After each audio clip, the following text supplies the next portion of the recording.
I was still pretty young when this happened, around 16 or 17 years old. It was my first real job, and I was working at this dingy, low-budget pizza place that didn't exactly have the best reputation. But to be honest, the pay was a little better than what some other places offered, and the tips I earned from deliveries were a nice bonus. I could use all the extra cash I could get, especially at that age. So, despite the rundown atmosphere of the restaurant, I stuck around longer than I might have otherwise. Looking back, I don't remember much about the early part of my shift that night.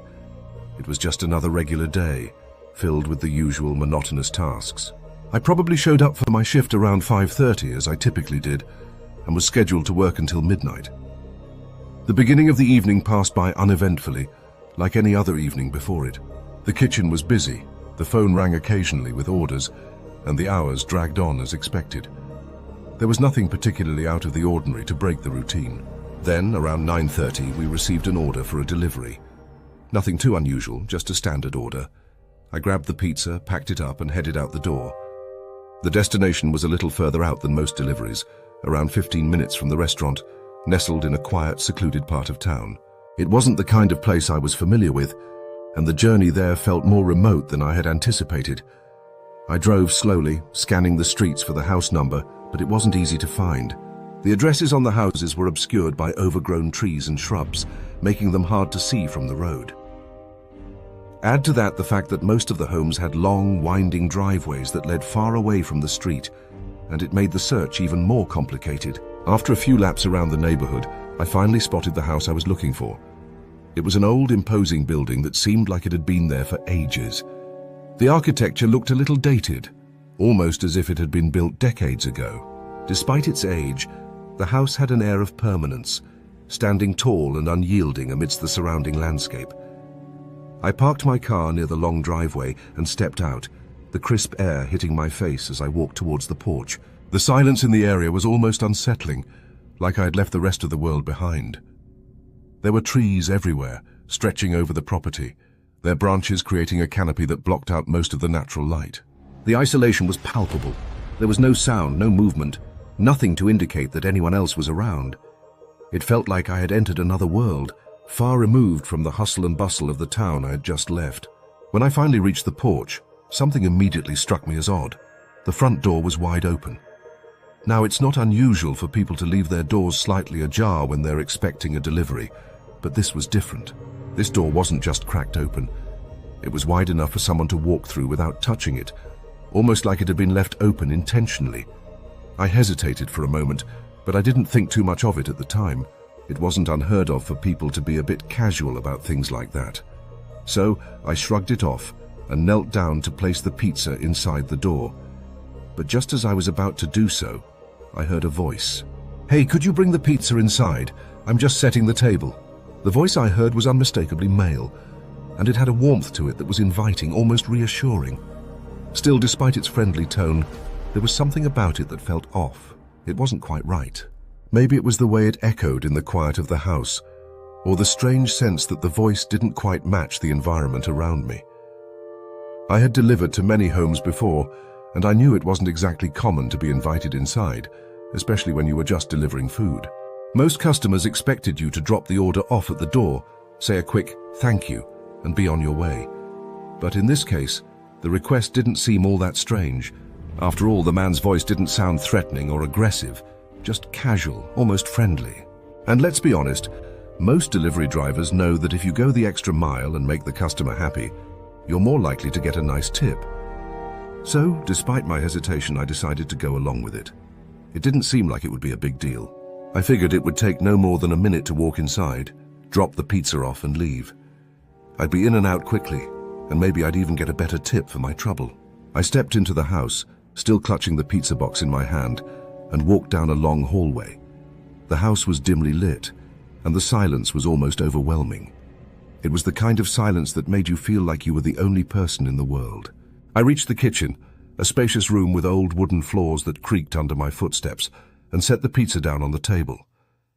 But as soon as I did, something felt off. The house was completely still.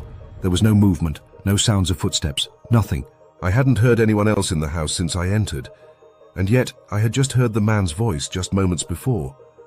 I scanned the room quickly, trying to reassure myself that I wasn't imagining things. But there was no one there. The air felt unnaturally still, like something was holding its breath. The silence pressed against me, and I felt a wave of unease settle over me, as if something about the place just didn't fit. Before I could make a move to leave, I heard the man's voice again. This time it was coming from farther down the hallway. "Can you bring it in here, please?" The words echoed through the stillness, but this time there was something different. His voice sounded closer, closer than it had before, as if he was just on the other side of a door. I froze, feeling the hairs on the back of my neck stand up. The voice came from the end of the hallway, where a door stood ajar, its frame darkened by the shadows inside. There was no light coming from the room, just pitch-black darkness beyond the door. The hairs on my arms prickled as I stared at the open doorway. It felt as though he was standing right there, just beyond the threshold, waiting for me to walk through that door. I couldn't shake the feeling that something was very wrong. The whole house felt off, like it was hiding something, like it was holding its breath, waiting for me to make a choice. For a moment I stood frozen, my mind racing. I had this sudden, overwhelming thought. What if I went in there? What if something happened?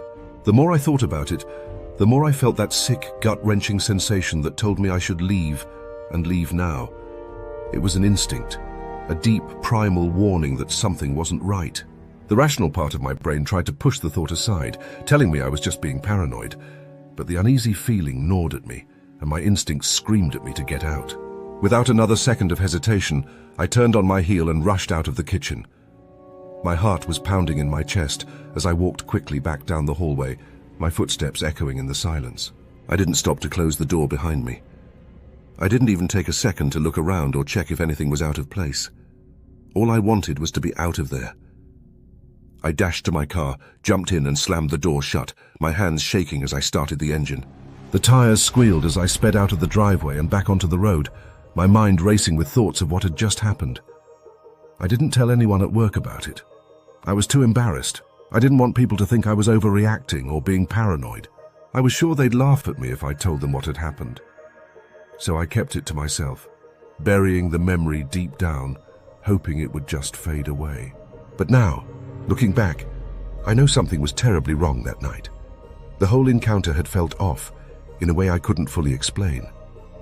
There was something about that house, that man, that just didn't sit right with me. If I had ignored my instincts and gone into that room, I have no idea what might have happened. Maybe nothing. Or maybe I would have walked into something far more dangerous than I could have imagined. I'll never know. What I do know is that I'm thankful I listened to that gut feeling. I'm thankful I got out when I did, because there's no telling what I might have walked into if I hadn't.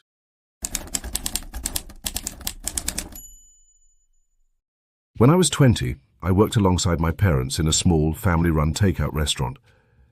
It was a modest place that mainly catered to takeout orders, which was fine by me since I was in college at the time and had a pretty hectic academic schedule. My parents, understanding the pressure of my classes, offered me a relaxed role at the restaurant. I didn't have to do much, mainly handling the takeout orders or tidying up after we closed. It was easy work and it helped me out financially. This was during early December, right as finals were approaching, so my time during the day was pretty much consumed by studying. Most of my shifts were late-night ones, where I would clean up for a few hours before heading home to rest. It was a quiet time of the year, and business was slow, but the extra shifts kept me busy. One evening, about an hour into my shift, I noticed something strange. A car had pulled into the parking lot of the restaurant.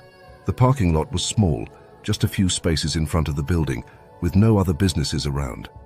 It was isolated, so it didn't seem like there would be any reason for a random car to park there, unless they were customers. I assumed it was just someone stopping by who didn't realize they were parked in front of a restaurant, but I didn't think much of it at the time. 20 minutes later, the car was gone. No big deal, I thought. Maybe it was just a one-off occurrence. But the next night, around the same time, the car showed up again. I thought it was a bit odd. The first time was one thing, but now it felt like a pattern. I stepped to the front of the restaurant, peering through the windows. The car was an old grey sedan with tinted windows. The odd part was that it wasn't even parked to the side like most people do when they're waiting for takeout. It was facing directly at the restaurant, headlights still on. It didn't seem like they were hiding or being sneaky about it, but something about the situation felt off. I quickly checked to make sure the doors were locked before returning to my cleaning duties. It felt like the person in that car was watching me through the large glass windows, but I didn't let it bother me too much. Like the previous night, the car left shortly after I finished my cleaning and clocked out. Still, as I walked to my car, I felt a strange unease creeping over me. It didn't make sense. Why had the same car returned 2 nights in a row for no apparent reason?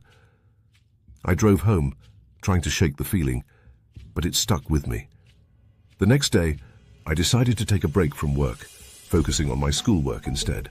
But when I returned the following evening, that sense of dread was still with me. The entire time I was inside, cleaning the restaurant, I couldn't shake the feeling that I was being watched.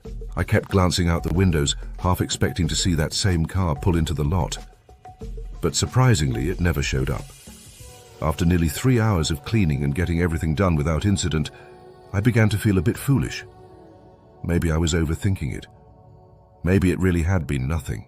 I gathered my things, locked up the restaurant, and started walking to my car. But as I reached the parking lot, that familiar, unsettling sensation hit me again. It was like a wave of adrenaline rushed through my body, making me suddenly aware of every sound around me.